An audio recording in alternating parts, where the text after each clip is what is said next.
Olá, gente linda, gente querida, sejam todos bem-vindos. Estamos começando mais um Pode Liderar, o podcast que você ouve e já pode liderar. E o tema de hoje, teologia. Estamos aqui com um amigo de longa data, doutor, professor Flávio Henrique de Oliveira, graduado em teologia pela Faculdade Sul-Americana, em análise, projeto e desenvolvimento de software pela Unopar, especialista em teologia bíblica, em estudos teológicos, PUC Mackenzie, mestre em teologia, doutor em teologia, ou seja, estamos diante de uma autoridade, além de pai, esposo, um homem de Deus, professor, pastor e diretor acadêmico da Faculdade Teológica Sul-Americana. Seja bem-vindo, Flávio, que bom ter você com a gente hoje. Obrigado, Dani, obrigado pelo convite, é um prazer conversar com você.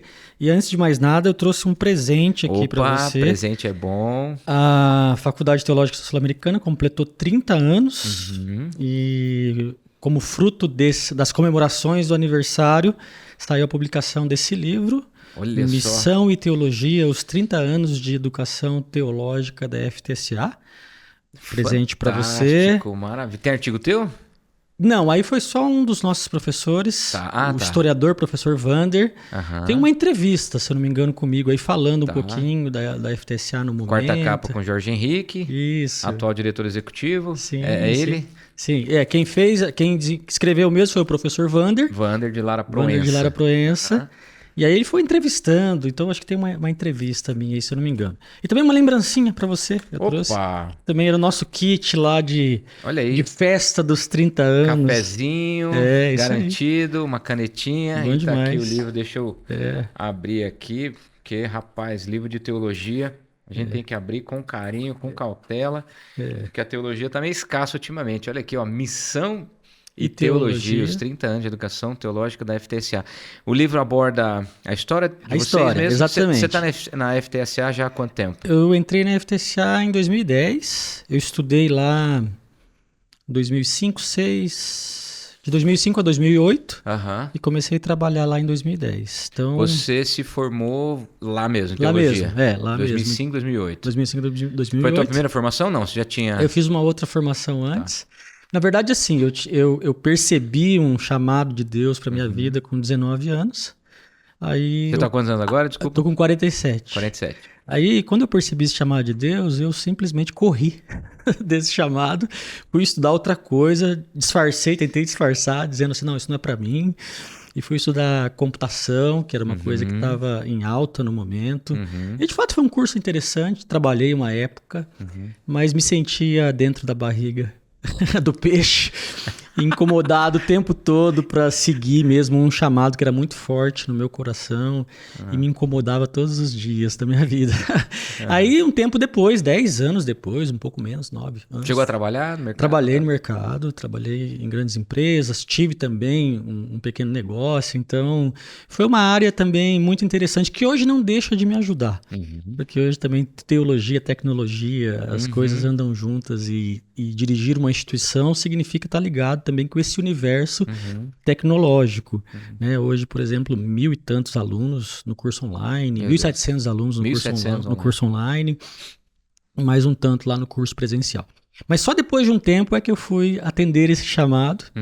Eu fui para a faculdade, fui estudar teologia. Na verdade, eu já estudava sozinho. Eu fiquei dentro da barriga do peixe estudando teologia por conta. Estudando sozinho. E aí, Dani, depois de um tempo, fui fazer faculdade, fui fazer o estudo formal. E imediatamente também já me apaixonei pela docência.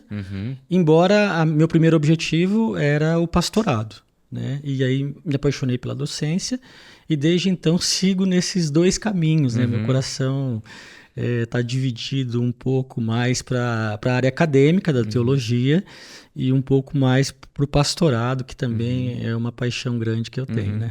E querendo ou não, de alguma forma, você vê, Deus vai construindo a nossa história, né? Sim. Porque você lá também vocacionado para a área de tecnologia e hoje 1.700 alunos online, você tem, não sei se total domínio, mas muita noção, né, do que você está fazendo ali com o EAD, por exemplo. Acho que a melhor palavra que você falou agora, noção, porque também as coisas mudaram demais. Hoje em dia, embora com o pezinho na tecnologia, eu assusto com o avanço das coisas às vezes. A inteligência artificial está aí para nos trazer vários benefícios. Aham. Com toda certeza, mas não deixe de assustar, né? Cara, você sabe que recentemente nós tivemos acesso a uma ferramenta da inteligência artificial. Nós estamos gravando um podcast, que eu acho que é uma riqueza, eu e você, olho no olho. Demais. Mas recentemente, cara, nós temos um irmão da igreja que ele é muito curioso e tem muita habilidade. Ele pegou os nossos últimos sermões e transformou em podcast. Uau. Cara, inteligência artificial. Um homem e uma mulher conversando sobre o sermão de maneira informal, com português, assim, muito coloquial, com senso de humor, com 9, 10 minutos, eles pegam um sermão e condensam num podcast, 2 pessoas conversando, um homem e uma mulher. Que legal. Mas você lançou lá em forma de texto o seu sermão ou o áudio do seu sermão? Não, ele pega o áudio do sermão, ele pega um recorte do YouTube, 40 minutos de sermão, e aí ele coloca junto com o áudio do YouTube, áudio e vídeo, agora não sei se vai ser o áudio ou o vídeo, mas ele coloca as principais ideias que ele quer destacar. Que coisa. E ele faz uma ferramenta assim, ou seja, daqui a pouco nem podcast, né? Eu acho que esse bate-papo aqui, Wender, ele vai ser indispensável, né? Mas é uma ferramenta impressionante, viu, Wender? Você que é da área aí. A tecnologia... Bom, a inteligência artificial ela vai provocar todas as áreas, né? Todas as áreas, sem dúvida. Mas eu acabei... Minha primeira formação, na verdade, minha primeira faculdade foi ADM. E eu me formei na UEL depois, porque eu já estava no 3º ano de administração da UEL, larguei tudo para fazer o seminário, na época lá o reverendo Antônio de Godoy Sobrinho. Estudando no reverendo Godoy Sobrinho. E me formei com alguns amigos teus, né? Zabatiero, Reginaldo Conzuben, não sei se José Adriano, Cristóforo, esses caras todos que eram da teologia aqui em Londrina. E aí eu larguei tudo para fazer teologia, fiz teologia, mas no final da teologia eu voltei e finalizei a ADM. E eu realmente achei que fosse desnecessário, mas depois voltei e foi uma ferramenta fantástica para a vida. Né? Você, como na área de tecnologia, você deve ter aproveitado muito aquela primeira formação. E Deus acaba fazendo a nossa história de uma forma misteriosa. E você, casado, 2 filhas, como é que tá a tua história, essa história recente? A minha história recente é uma história de dor, de luto, mas também de recomeço. Deus é bom. Que serve, Deus é bom. Que serve até como testemunho também. Eu tenho 2 filhas que são fruto do meu primeiro casamento e eu fiquei viúvo. Depois de 17 anos de casado, 25 de história, acabei ficando viúvo.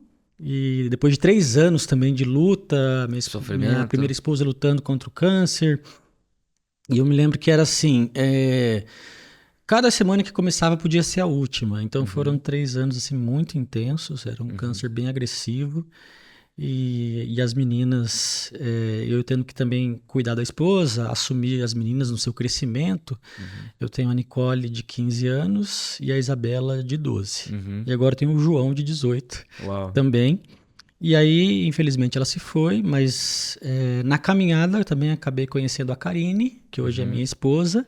E Deus começou a construir a nossa história. Ela é a mãe do coração agora das minhas filhas. Eu sou o pai do coração do filho do primeiro casamento dela também. Lindo isso, né? Então, a minha história é uma história de dor, mas também de restauração, né? De esperança e talvez até de quebrar alguns paradigmas, né, Daniel?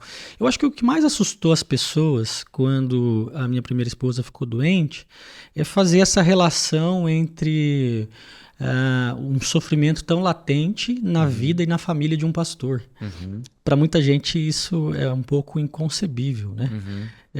Mas na verdade não deveria ser, né? Ainda que a gente ande com Deus, leve Deus a sério, ame ao Senhor acima de todas as coisas, nós estamos sujeitos também às privações desse mundo, às privações da vida, e o mal também bate à nossa porta. Sem dúvida. Mal, na verdade, para nós que ficamos, né? Porque a morte, na verdade, é vitória, na verdade, é o último inimigo a ser vencido, e a minha primeira esposa, Aline, foi curada para sempre. Amém.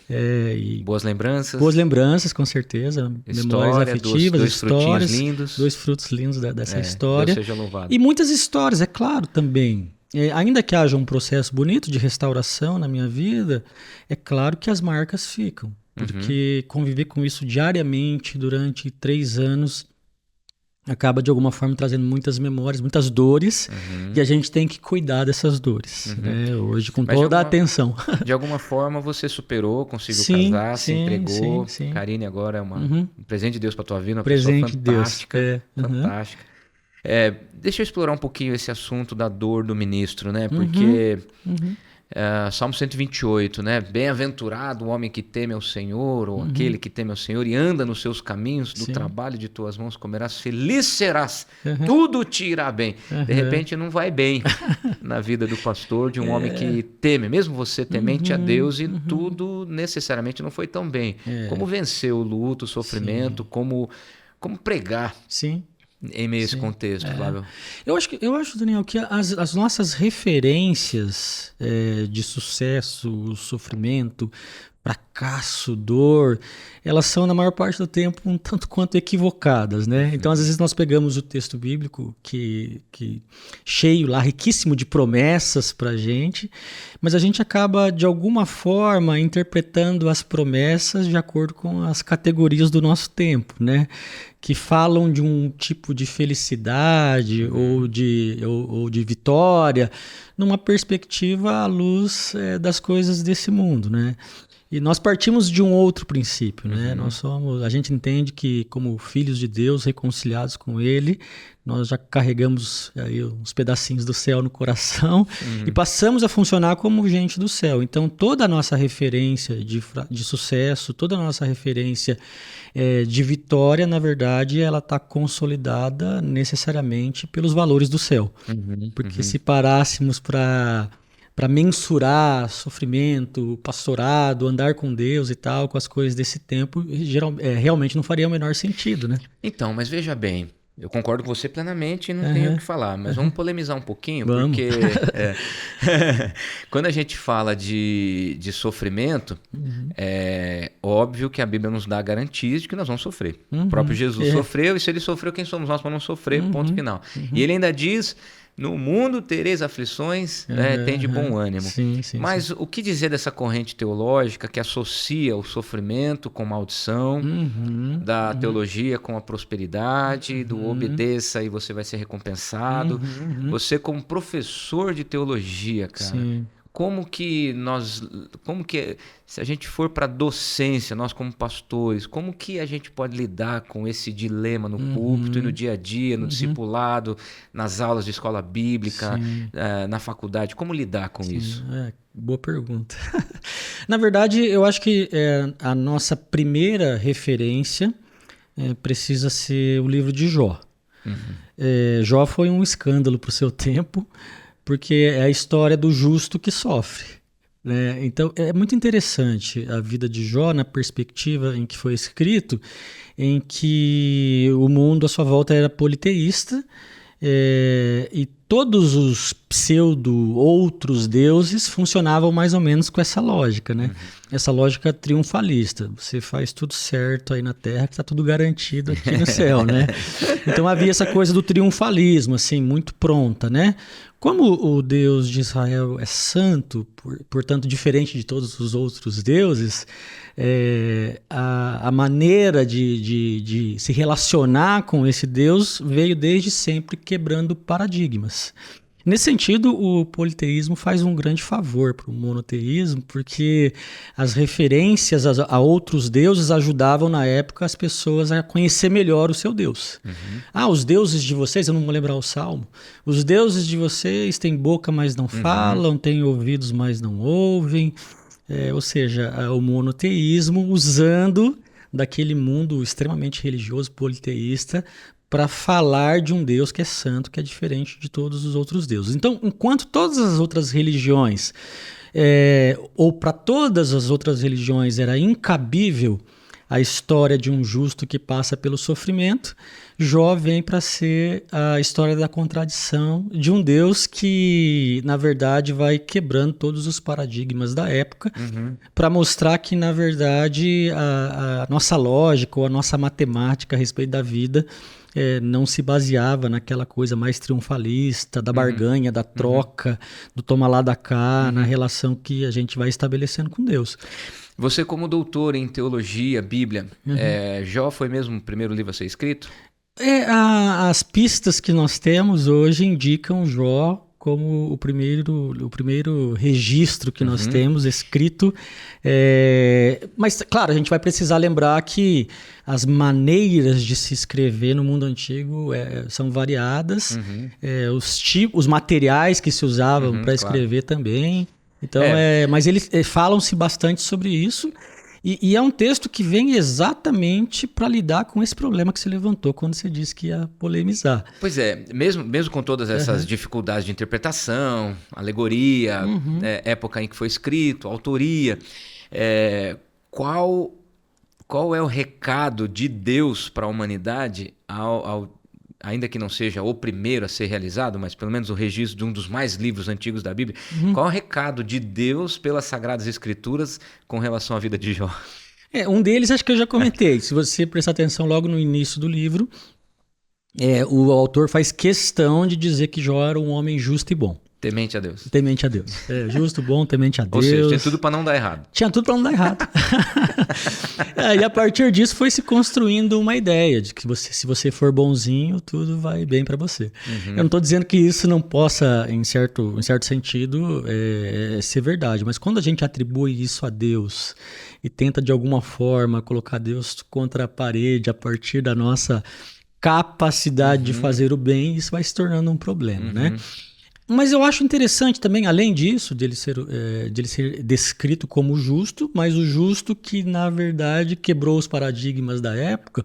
Eu acho interessante também que, mesmo classificado como aquele homem bom, justo, reto, que a gente já mencionou, ele chega também ao final da sua jornada no livro dizendo: antes eu te conhecia de ouvir falar. Fantástico. Porque eu particularmente não acredito muito num sofrimento provocado por Deus para ensinar alguém.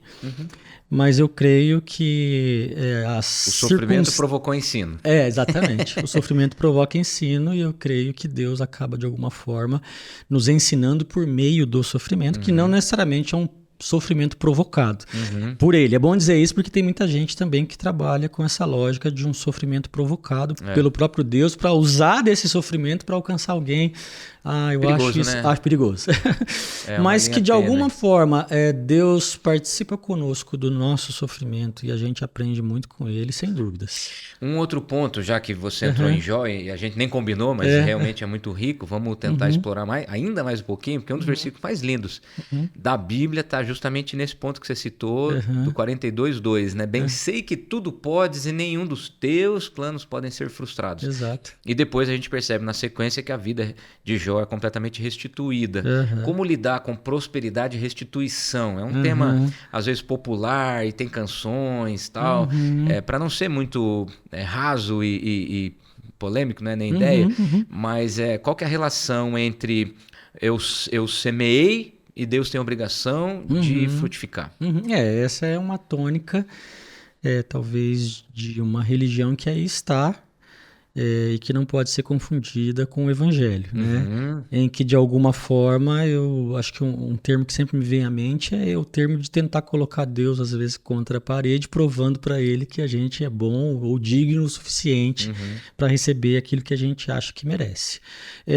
Obviamente que a gente não tem nenhum problema em uma pessoa ser próspera, não há nenhum problema em um cristão ser próspero também, mas toda vez que eu atribuo isso exatamente a uma cartilha que eu cumpri ou aos ritos corretos que eu pratiquei, de alguma forma eu estou reduzindo Deus ao tamanho da minha prosperidade. Da minha experiência. Da minha experiência e da minha prosperidade. Então isso se torna perigoso porque a Bíblia também é a história daqueles que não venceram. Então a gente sempre olha a Bíblia na perspectiva daqueles que venceram, que conquistaram, que eram prósperos. E sabe, Daniel, eu prefiro às vezes ler a Bíblia na perspectiva dos que não venceram, porque isso também tem muito para nos ensinar. E o próprio Fracassados, Jesus, o próprio Jesus é o servo sofredor. Pois é. Aquele que não tem onde reclinar a cabeça e tal, né? Mas você sabe que aí, falando de Jesus, isso vai lá para o Novo Testamento, porque aí essa teologia que lá estava, e que inclui a prosperidade, ela chega no Novo Testamento mais ou menos com a seguinte característica. Olha, Deus está no centro do dinheiro e da saúde, ou da prosperidade e da saúde. Logo, uma pessoa que não é abastada, que não tem condição de se sustentar, ou que não tem saúde, automaticamente é filha de alguma maldição. Porque se Deus é o centro de toda a bênção, e o sinônimo de bênção lá nos dias de Jesus era saúde e riqueza, logo quem não estava agraciado com essas coisas era considerado de alguma forma filho de alguma maldição. E aí é interessante porque Jesus começa a se relacionar só com esse tipo de gente na maior parte do tempo, de alguma forma colaborando com a teologia do Jó. E eu acho a teologia do Jó muito interessante também, a gente não falou, Daniel, porque eu acho que cada um dos amigos de Jó acabam representando também um pouco dessa teologia que aí está, que vem para colocar as categorias humanas acima das categorias divinas e até das categorias do céu. E tudo que a gente consegue fazer é dizer, olha, você é abençoado quando você, de alguma forma, recebeu algumas coisas ligadas à prosperidade aqui. E aí a gente justifica algumas coisas em nome de Deus. Para mim, um dos cernes do problema é esse, porque a gente nunca vai falar de uma teologia sem colocar Deus no meio. Mas a gente precisa lembrar dos 10 mandamentos que falam exatamente sobre falar ou citar ou mencionar o nome de Deus em vão. E esse texto do Êxodo, lá no capítulo 20, que fala de não falar o nome de Deus em vão, não mencionar o nome de Deus em vão, é exatamente um pouco dessa interpretação que diz que todas as vezes que eu me aproprio de Deus para justificar o que eu penso, eu estou usando o nome dele em vão.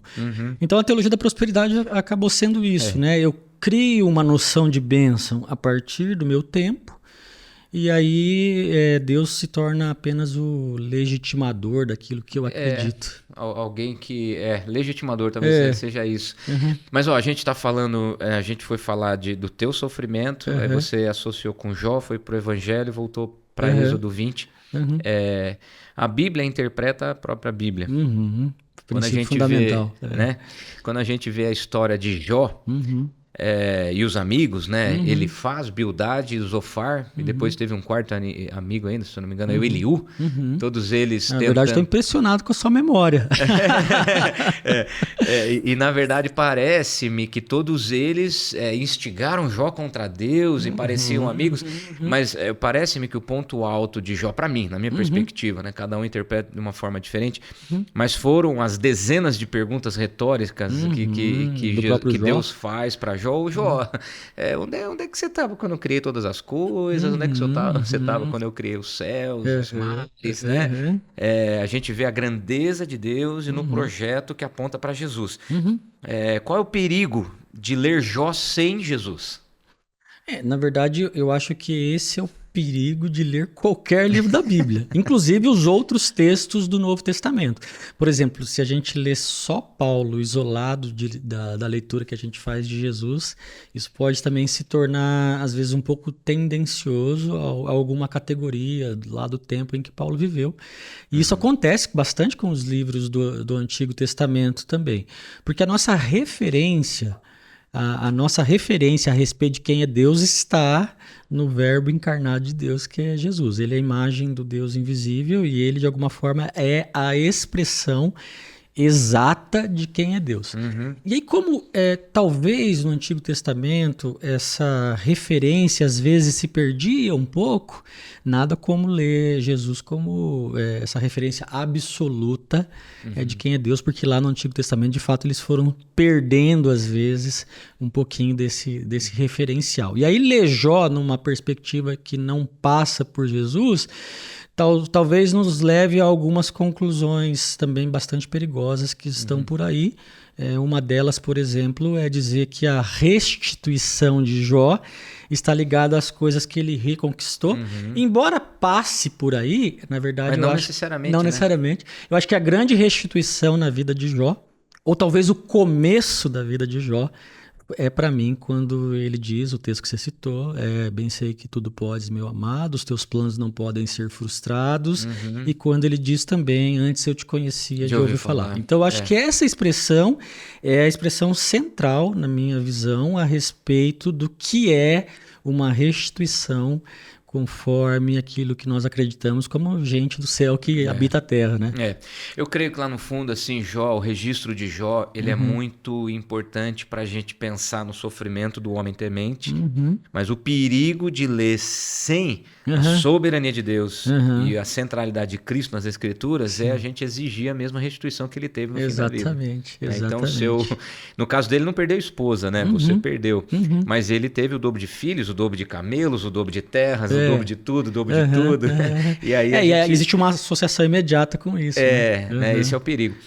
Como que a gente faz na academia hoje em dia? Eu já saí da academia em 2003, me formei em 2003, fui ordenado nos anos seguintes, 2004, 2005. Vocês ainda ensinam a leitura bíblica de forma cristocêntrica? Isso é uma condição sine qua non para a leitura bíblica? Pergunta muito boa de novo, Daniel, porque às vezes algumas mentiras se tornam verdade, né?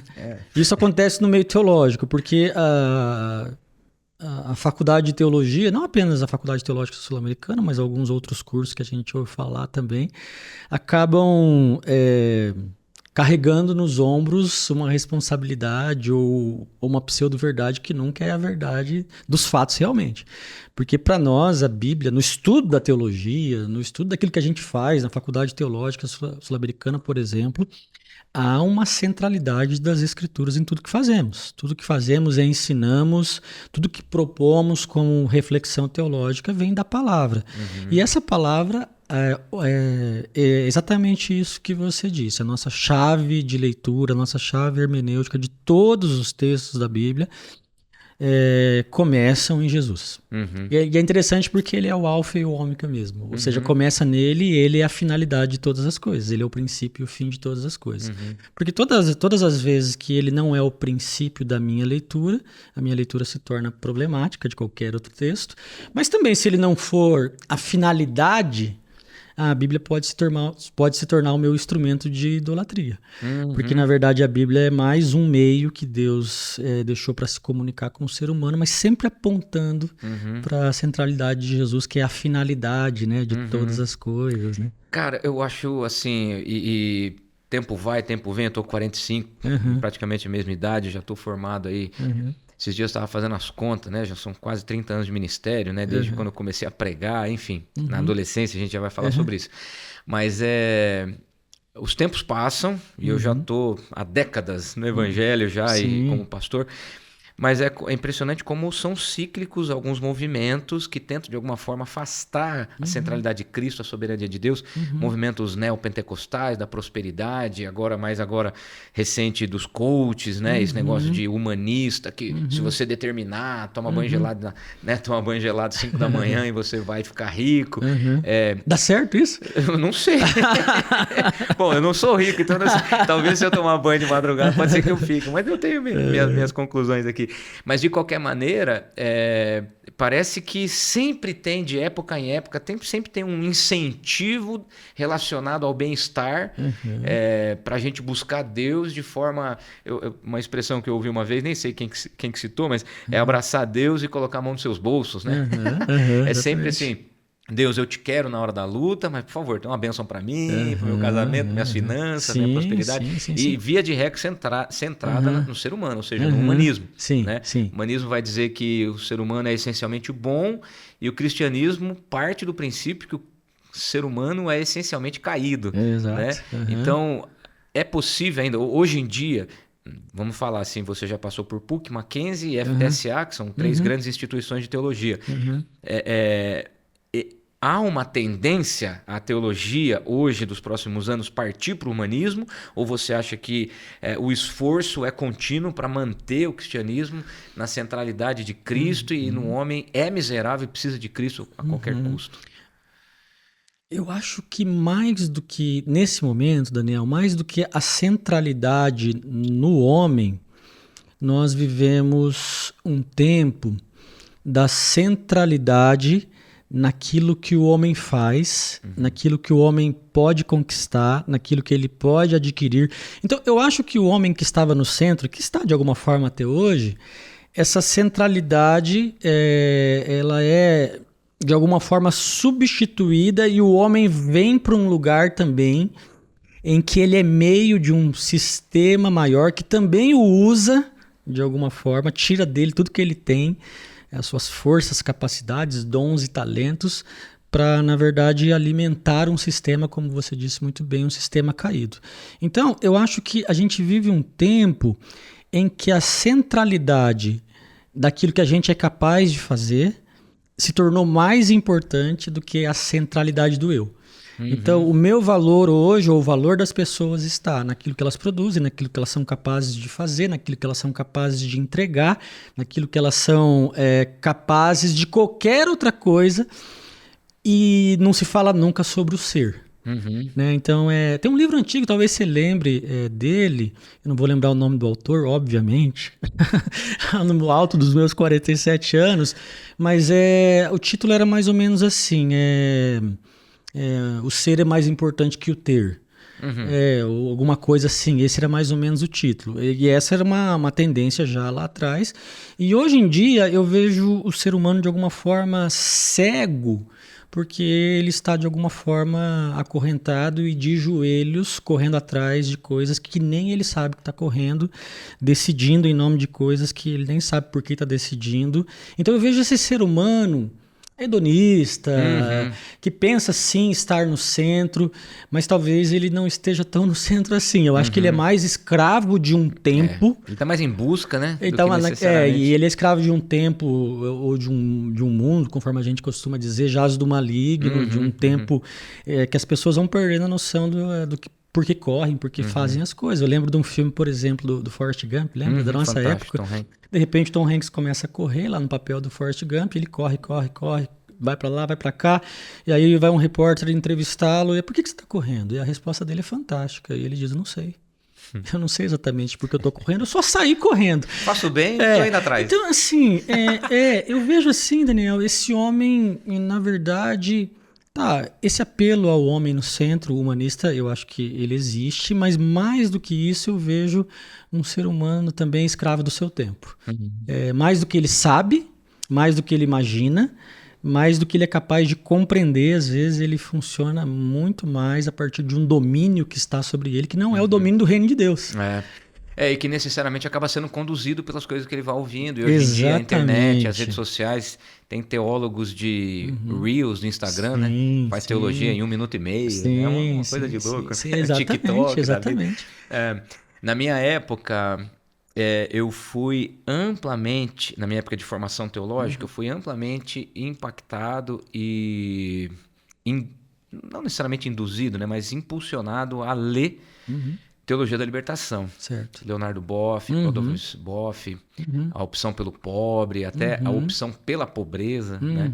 Vocês ainda, na teologia hoje, Faculdade Sul-Americana, ainda lê Leonardo Boff com essa visão da teologia da libertação, que tem a ver, a meu ver, me corrija se eu estiver errado, tem a ver com progressismo, com Karl Marx, assim por diante. O que você me diz? Essa é uma outra pseudo-verdade que algumas faculdades de teologia acabam carregando no ombro, assim. A opção da FTSA nunca foi pela teologia da libertação, e a visão que às vezes se explora do movimento de missão integral também não é verdade que esse movimento ele se enquadra dentro da teologia da libertação. E a gente precisa reforçar também que não existe teologia da missão integral como existe teologia da libertação. A missão integral é apenas uma maneira de responder aquilo que as escrituras estão nos dizendo. Mas isso também não significa que lá na FTSA a gente só pensa a partir desse paradigma da missão integral. Nós pensamos a partir do paradigma da Missio Dei, da missão de Deus, né? Da igreja a serviço dessa missão de Deus. Agora, se a gente for conversar sobre teologia da libertação, e eu acho que você está certo naquilo que você pontuou, provavelmente é uma teologia que, por vários motivos, não sei se a gente vai ter tempo de conversar aqui, mas é uma teologia que também não deu certo, fracassou, porque talvez lá nos primórdios, a ideia, o sonho, talvez ali havia um coração, mas logo na esquina é também um movimento teológico que se perde.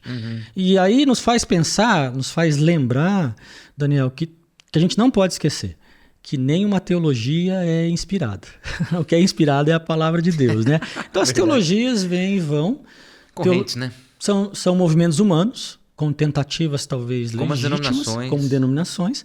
São tentativas humanas por aquilo que se presta à teologia, mas talvez a minha palavra seja para a gente jamais morrer abraçado com qualquer teologia. Agora, eu acho que existem sim alguns extremos da teologia da libertação.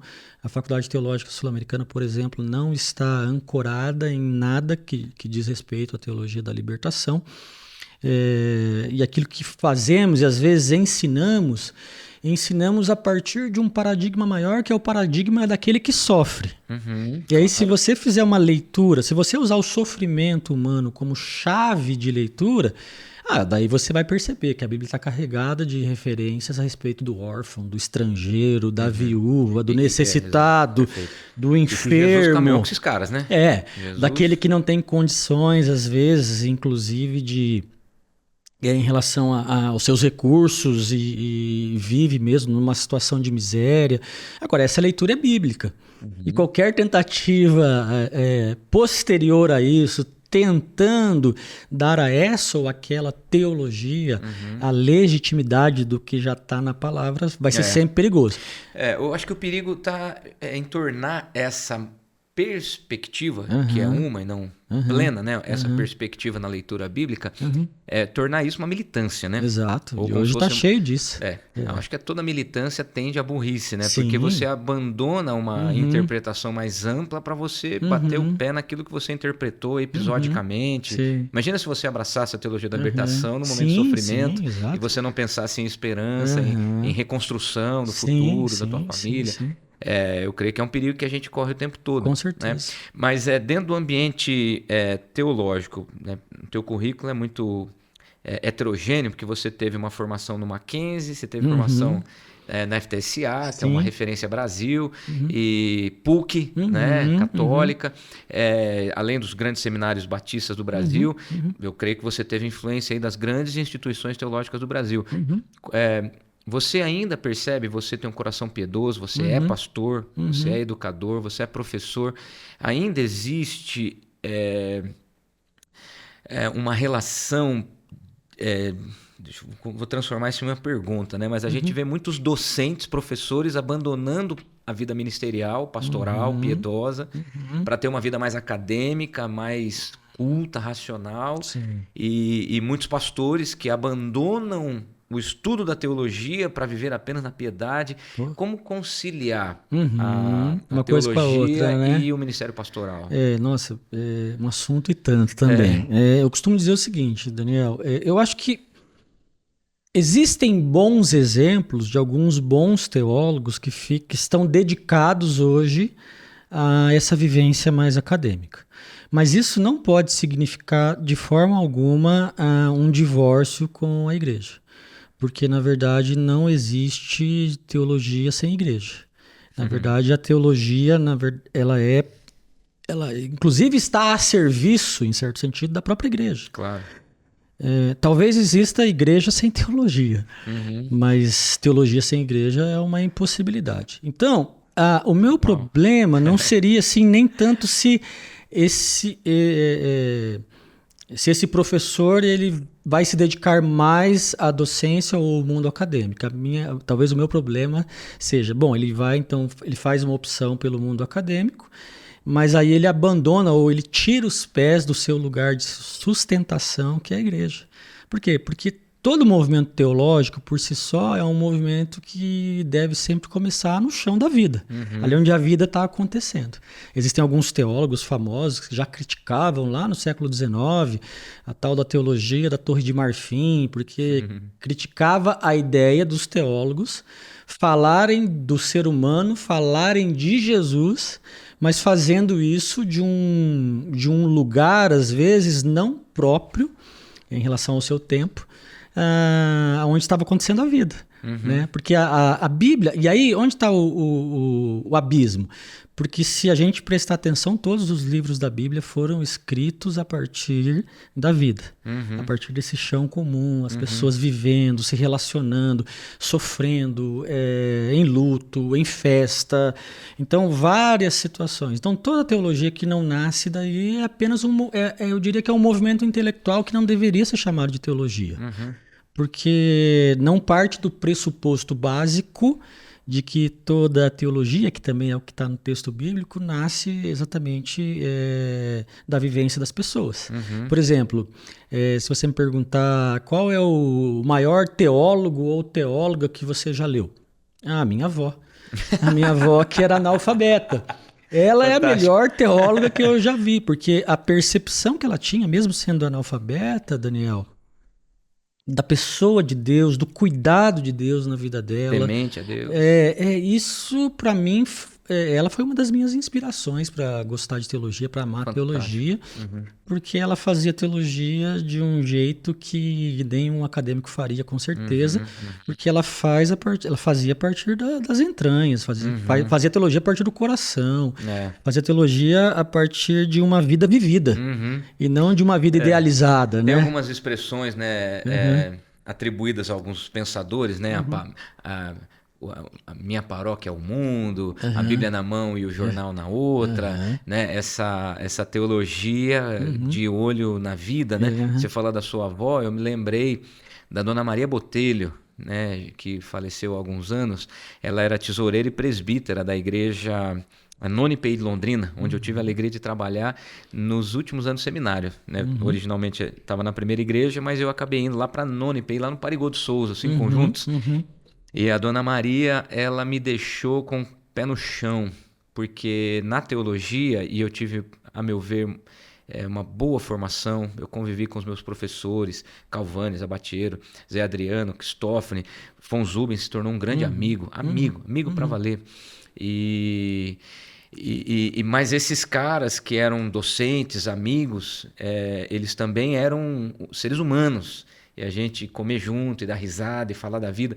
Mas, por outro lado, a academia ela nos leva para uma intelectualidade.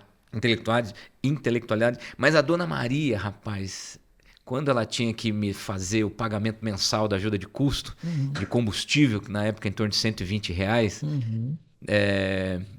ela pagava em moedas, né? A igreja é muito simples, e às vezes ela fala assim, filho, nós não vamos conseguir te pagar essa semana. Cara, isso me deixou com o pé no chão. Sim, sim. Essa teologia dos que você né? estuda, John Stott, Karl Barth. Cara, eu procurei falar de teologia com Carlos Klein, né, uma figura, Rubens Opreste, professor de psicologia, Carlos Alberto Roldan, né? Esses caras sempre foram professores maravilhosos, mas a Dona Maria me deixou com o pé no chão, com a cabeça na piedade. Eu acho que não dá para desassociar isso. Não dá para desassociar. E você também... Bom, eu penso, para mim, a teologia por excelência é a teologia que vem dos pequeninos desse mundo, né? Nos quais eu me incluo e todos nós deveríamos nos incluir. Mas você também falou antes, Daniel, do outro lado, de pastores também que estão engajados, são sérios no trabalho, fazem bons trabalhos, estão lá empenhados, ao lado dos que sofrem, chorando com os que choram, se alegrando com os que se alegram. Tudo ótimo, mas são pastores também que, com o passar do tempo, correm talvez o risco de abandonar também algo que deveria ser contínuo, que tem a ver com o estudo da palavra, né? Com a teologia. Porque a palavra de Deus, ela é uma fonte inesgotável. Você sabe que eu falo sempre para os amigos, candidatos, pastores com quem eu convivo, uma frase que eu aprendi com o Von Zuben, amigo mesmo. Ele falou assim: Daniel, nunca pare de estudar teologia. Cara, essa frase dele ressoa na minha mente e eu acho que faz todo sentido. Faz todo sentido. Porque só a prática também, claro, qualquer um faz, cara. Qualquer ONG faz o bem-estar para a sociedade. Mas você continuar com a mente profunda na teologia, na filosofia, você ter aquela reflexão densa, você consegue cavocar o texto bíblico de forma mais profunda. Eu me lembro que o Zé Adriano foi pregar uma vez lá na nona igreja, lá no Parigô de Souza, aceitou o convite. A gente fez aquela liturgia festiva, estamos recebendo um professor de teologia do seminário. Cara, ele pregou 12 minutos.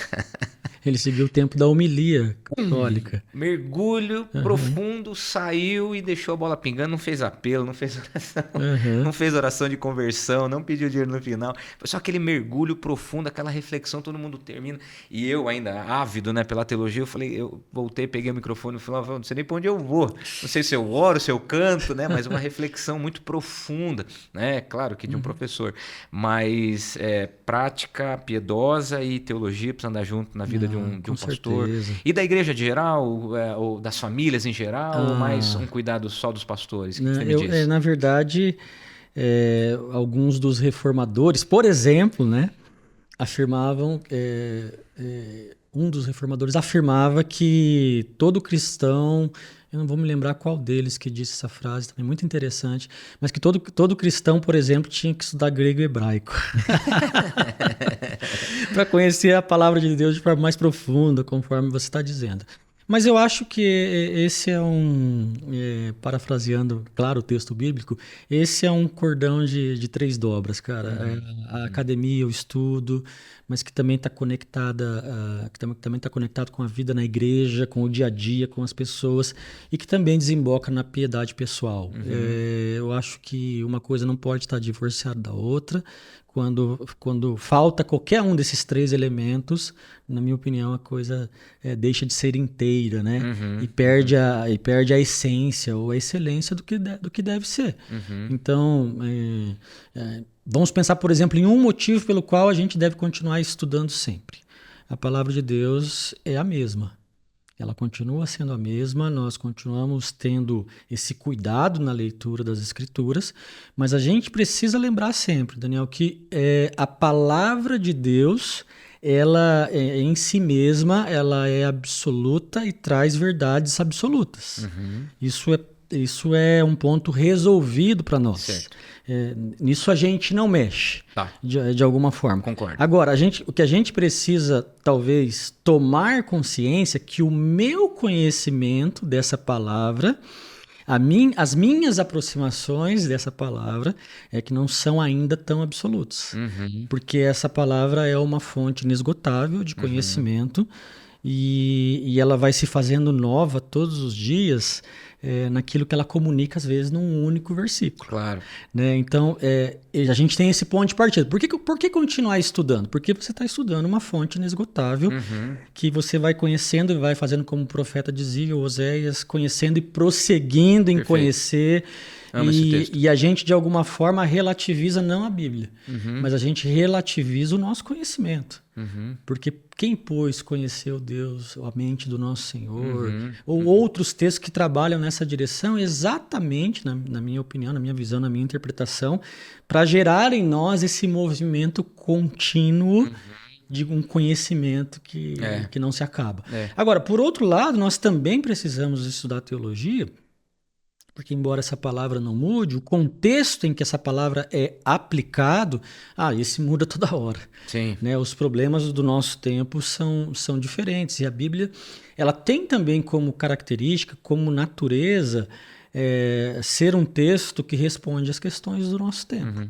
Agora, como responder às questões do nosso tempo sem conhecer o nosso tempo? Perfeito. E Ouça o espírito, ouça o mundo, Exato, né? No livro do John Stott. John Stott. Né? E aí a gente vai precisar... E a teologia, para mim, é a melhor porta de entrada que existe para a gente entender melhor o nosso tempo. Enquanto uns usam a psicologia como porta de entrada, outros usam a filosofia, a sociologia, nós usamos a teologia como porta de entrada. Não significa que essas outras ciências não podem participar do diálogo, não possam ser ferramentas com a psicologia. Nossa, a psicologia hoje é uma ferramenta, eu diria, indispensável para a vida pastoral. Mas eu preciso conhecer o tempo em que eu estou vivendo, porque eu preciso também, em algum momento, entender que essa palavra vai ser aplicada aos dilemas do mundo que eu estou vivendo. E aí, para finalizar até, eu tentaria, de alguma forma, finalizar falando a respeito da pessoa do Espírito Santo, que traz um sopro sempre novo, né? Eu não consigo imaginar o Espírito fazendo Ctrl+C e Ctrl+V dos movimentos da história, movimentos de avivamento, geografia, épocas. Imagina o Espírito. Não, eu tive um sopro lá na Segunda Guerra Mundial que eu acho que eu tenho que derramar agora em Israel e Rússia. Né? Eu não consigo ver o Espírito assim... tão infinito e se prendendo a teologias, doutrinas, liturgias, né? Como que você hoje ensina, ou como que a faculdade hoje está ensinando essa sensibilidade não pela busca do Espírito, que é ele que nos encontra, mas de alguma forma por essa intimidade, essa santificação constante, essa espiritualidade que é progressiva, que vai gerando cada vez mais maturidade espiritual. Como que a academia continua nisso? Como você pessoalmente vê isso? Como que você prega isso? E como que a academia continua vendo isso? É um tema também super importante, Dani, porque de alguma forma algumas tradições elas acabam praticamente apagando o espírito, né?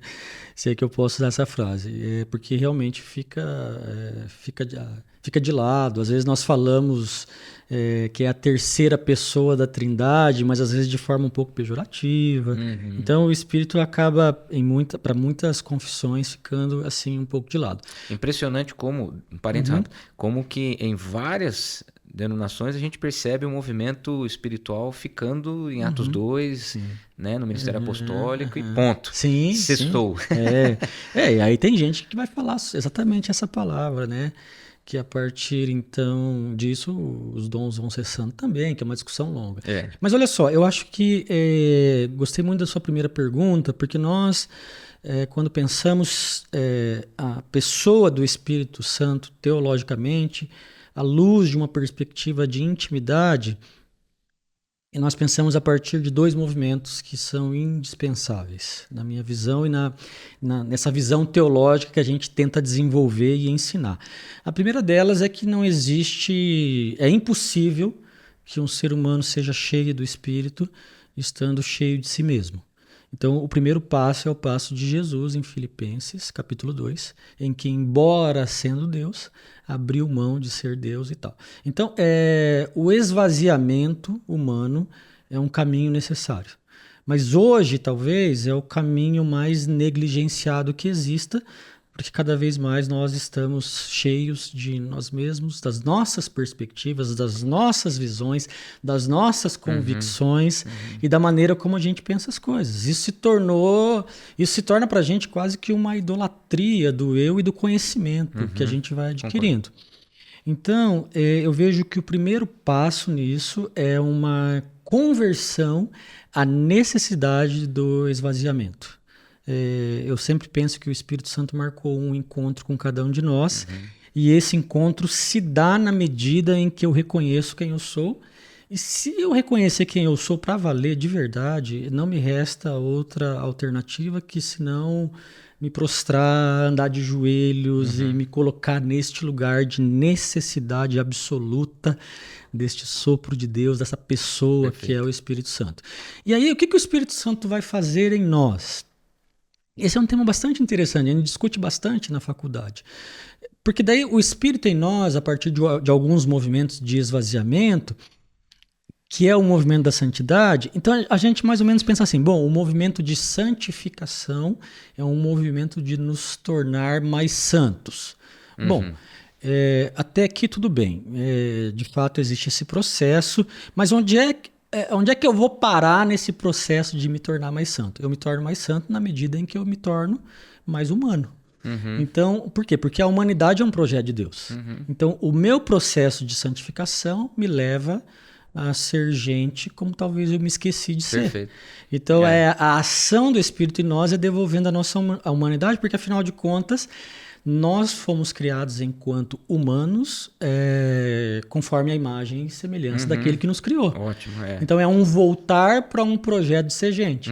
Só que a nossa tendência, primeiro porque não passamos pelo processo de esvaziamento, é sempre tentar seguir o caminho do primeiro casal que flertou com a possibilidade de ser Deus. Né? Então nós vamos nos tornando, eu acho que os deuses da nossa própria vida, nós acabamos achando que estamos no controle da nossa própria vida, ou num outro caso extremo, achamos que a santificação é um processo de desumanizar-se. E eu penso que exato. Viver no céu. Exatamente. Né? E aí eu acho que, na verdade, o processo de santificação é um retorno à humanidade, mas à humanidade conforme o modelo de Jesus. Porque nós cremos, isso na verdade, um ponto em harmonia com todas as teologias que aí estão. É um princípio básico fundamental que Jesus é 100% homem e 100% Deus. Na categoria de 100% Deus, ele é a imagem do Deus invisível, conforme Paulo disse lá em Colossenses. Então as pessoas tinham muito essa questão, essa curiosidade, até pelo tempo em que viveram, de saber ou de ter um relacionamento com a visibilidade de Deus. Aí Paulo vai resolver isso dizendo, bom, vocês querem tanta visibilidade de Deus, vocês vão olhar para Jesus. Ele é a imagem do Deus que é invisível. Ou o próprio Jesus, numa conversa também com os discípulos, no Evangelho de João, se não me falha a memória, ele diz, olha, quem vê o Pai, quem vê a mim, desculpa, ao contrário, quem vê a mim vê o Pai. Então, dizendo que ele é essa referência da pessoa de Deus na Terra. Só que daí sobra um outro lado, e esse Jesus 100% humano, acaba sendo para nós o paradigma do ser humano que a gente vai se tornando na medida em que nós vamos aperfeiçoando essa salvação, conforme diz Paulo. E aí a gente quer como que fazer o Espírito Santo em nós nos torne o Jesus divino. Sim. Quando, na verdade, o Espírito em nós nos torna o Jesus humano. O Jesus humano, exato. Não lembro qual dos teólogos que disse a respeito de Jesus, né? Tão humano assim, só podia ser Deus. Exato, né? exato. É uma discussão que eu gosto muito, até porque, em termos de identidade, né? Ou eu sou pecador, ou eu sou santo. Em termos de identidade. Cristo me torna da morte para a vida, das trevas para a luz, do pecado para a santidade. Exato. Então esse transporte em Cristo já aconteceu. Sim. Então eu peco, mas não sou pecador. Exato. Né? Eu sou santo em processo. Então eu creio que realmente esse esvaziamento significa você em busca na palavra, esse autoexame que as escrituras também nos ensinam, olhar para Jesus como paradigma de uma vida humana a ser perseguida, né? E aos poucos a gente ir crescendo na maturidade. Salvo memória, a gente se forma na teologia, na faculdade, mas não se forma na escola bíblica dominical, né? Exatamente. No estudo das escrituras e Exatamente. no dia a dia Nossa, com a palavra. Como falta hoje alunos que vão lá estudar teologia com uma formação de escola dominical. Impressionante. Você sabe que eu fui pro seminário com essa mentalidade. Eu achei que eu fosse estudar Davi Golias lá. Eu sempre tenho essa memória, cara. Eu achei que no primeiro ano a gente ia estudar os grandes heróis da Bíblia. Mas pelo menos você conhecia a história de Davi Golias. Sim, é verdade. De talvez fato. A gente viva um momento. Talvez a gente viva um momento que o conhecimento bíblico foi se tornando tão raso que alguns talvez não conheçam a história de Davi e Golias. Talvez mesmo. E é impressionante, assim, a minha formação foi extremamente provocante, porque eu tive alguns professores, na verdade, que tentavam desconstruir as histórias bíblicas, né? De alegoria. Será que isso aconteceu mesmo? Jonas? Será que foi mesmo assim a serpente? Sim. Era bem provocativo, instigante, porque fazia... Né? Então, até hoje, o nosso seminário, a FATIP, né? A Faculdade de Teologia da IPI, ela tenta de alguma forma desconstruir as bases mais simplistas da interpretação bíblica.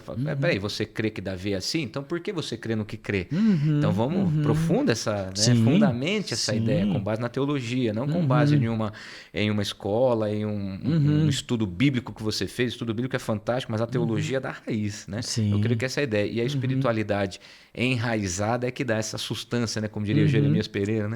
Essa sustância, né? Flávio, para finalizar então, de verdade, qual a tua mensagem para as pessoas que não nos assistem, Se eu não me engano, são cerca de milhões e milhões de pessoas que nos seguem aqui no estúdio do Wender Feijó, um dos melhores estúdios do Paraná, talvez Brasil. E que mensagem você daria, assim, o ser humano, Bíblia e teologia, que relação você recomenda que a gente possa equacionar e equalizar para ter uma vida familiar, piedosa, no casamento, no sofrimento, na educação de filhos? Qual o equilíbrio que você recomenda para quem está nos assistindo agora? Eu acho que eu vou pegar uma carona naquilo que a gente já veio falando sobre esvaziamento, porque é esvaziamento do quê, necessariamente? Acho que esse é um desafio para todos nós, porque Jesus, sendo Deus, abriu mão desse direito, né, é o que diz lá no texto, e a gente, não sendo ou não tendo essa perspectiva de divindade enquanto essência, enquanto natureza, agimos às vezes como se fôssemos exatamente senhores da nossa própria vida, trazendo para nós essa perspectiva, às vezes, de que a vida está na nossa mão, no nosso controle. E aí isso acontece com gente que está já há muitos anos na fé, ou outros que estão começando agora, ou gente que nunca ouviu falar da fé. De maneira geral, nós vamos nos tornando o Deus da nossa própria vida, e isso acaba se tornando o centro da nossa própria ruína, né?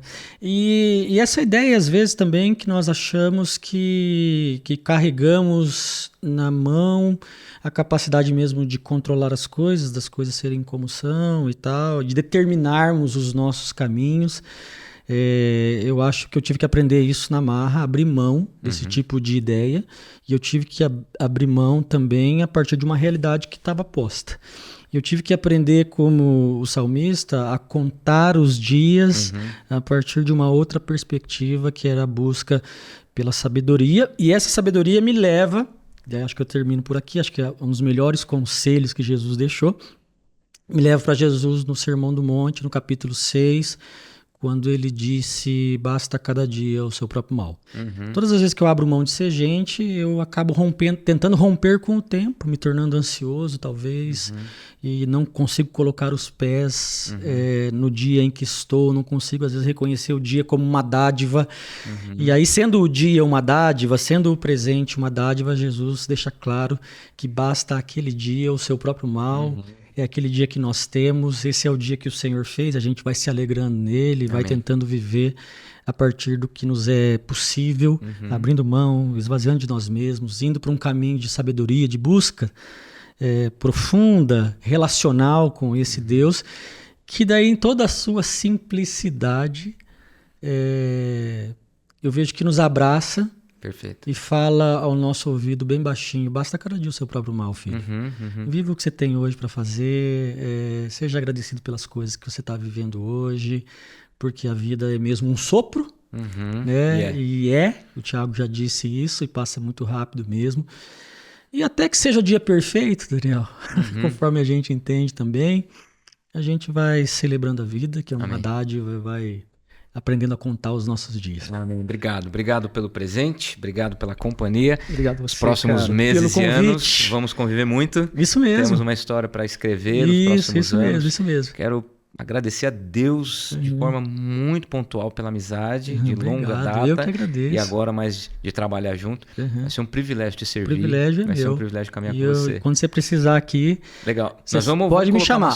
Vamos fazer o seguinte, vamos fazer o seguinte. O dia que o convidado desmarcar, ficou doente, alguma coisa, eu já fico sendo ali o seu... O que é isso? É o Ronaldinho Gaúcho no banco de reserva? O que é isso, pô? Já fico sendo ali o seu... Não, mas talvez step. A gente possa fazer uma sequência de talvez aprofundar Jó, aprofundar a teologia e assim por diante. Fica aqui o desafio. Beleza. Muito bem, então, teologia...